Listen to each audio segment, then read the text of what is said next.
cacahuètes. Alors, vous, j'ai pas une fenêtre, vous faites les vides, là.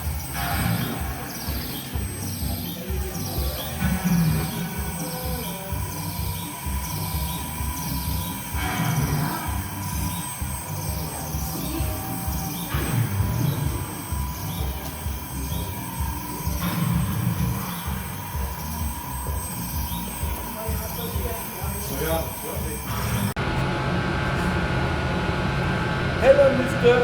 Could you introduce a little bit the exhibition of today?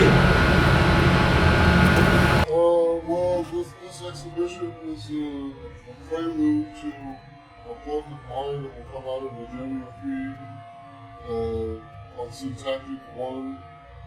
One is the other numbers involves the masked supercriminal.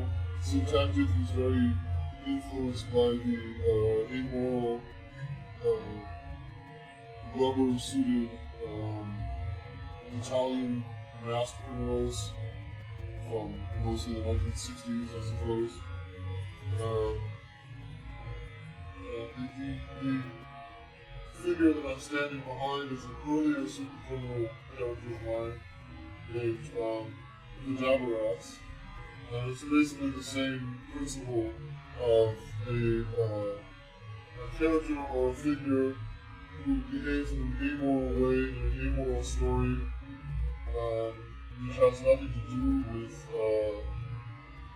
my personal values. It has nothing to do with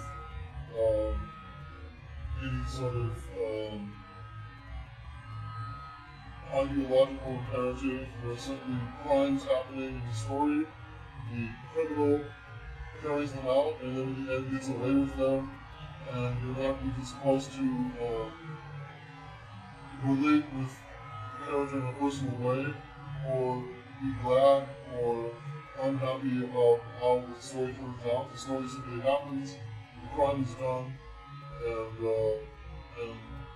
you view the story in with a kind of distance instead of wanting to be related personally to the narrative.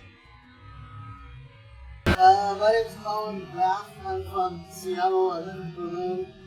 I was trained in literature. Everything I do has a literary basis to it. I like writing. I'm a writer. But writing the kind of stories I like to write, I found out at some point, after playing around with Photoshop and making collages with it, that people with attention deficits can enjoy my stories, or at least publish me or do something with me, give me some small amount of money, whatever, if my texts have some visual content, it's a visual aspect to it. So I kept playing with Photoshop, I kept making new characters, new grotesques, I animated them. People use my animations all the time. The transparent background GIFs, they use those. I don't get paid for it mostly, but that's just how it is. Well, I'm just going to say in a general sense, any grotesque face or animal that you point to let me tell you what the history is behind it. Very, very likely it has its origin in the country of Uzurova, which is on the Black Sea, on the west coast of the Black Sea, that has a history going back to the Roman era. And there are fictional animals in this fictional country, but those animals themselves were immortalized in myths and in mythological stories, plays, etc., that became other things like folk tales or marionette plays or whatever. So the stories keep mutating. You've got fanciful animals or people that are based on real animals, except that those aren't real either. They're all fictional. But it shows the mutation of an idea. How did you connect with Dernier Cri?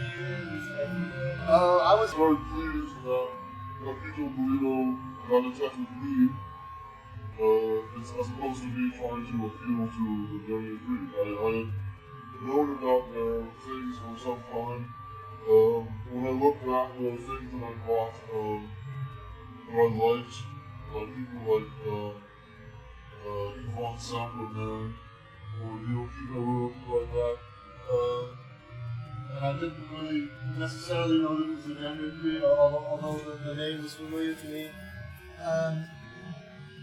But these are things that I bought years ago because I liked them, because it appealed to me, this idea. I liked what was going on. I liked the idea of people making very graphic books, but putting all the text in it that they want, telling the stories they want with the pictures, without any specific format, except the format that they want. So it's not necessarily, I don't know, a graphic novel, comic book, or illustrated book, like a children's book. It's not any one thing, it's only the format that the artist chooses, the artist writer. And that always appealed to me. And I always liked the creative liberty that the Dernier Cri seemed to represent. So I'm glad that Capito Burrito got in touch with me. It was originally because of my animations, because they also do animations. So, but that's fine. And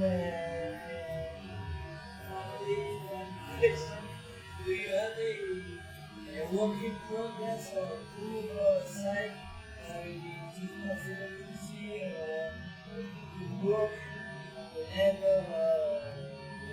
that's always changing, but right now I think people are best if I had to name one thing. I think the best thing is just to check my Instagram, because I do say what this thing is that's happening, and I guess Instagram is good for that. I'm probably dating this interview by saying that because this is 2019. But right now, Instagram, yeah, check my Instagram. That'll tell you the info, usually. and you want to complete? Huh? And you work to complete? What does anyone want to do?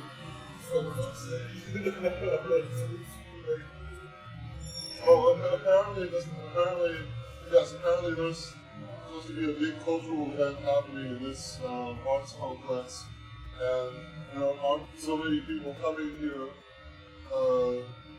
Even though I think this is an okay turnout for an opening, but just all over the entire complex, there just aren't so many people coming out here because this slight bit of rain we're having is enough to keep the Marseillaise people at home, and I think that's completely ridiculous.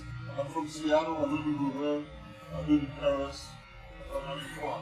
A bit of rain is just going to be a bit of water on you.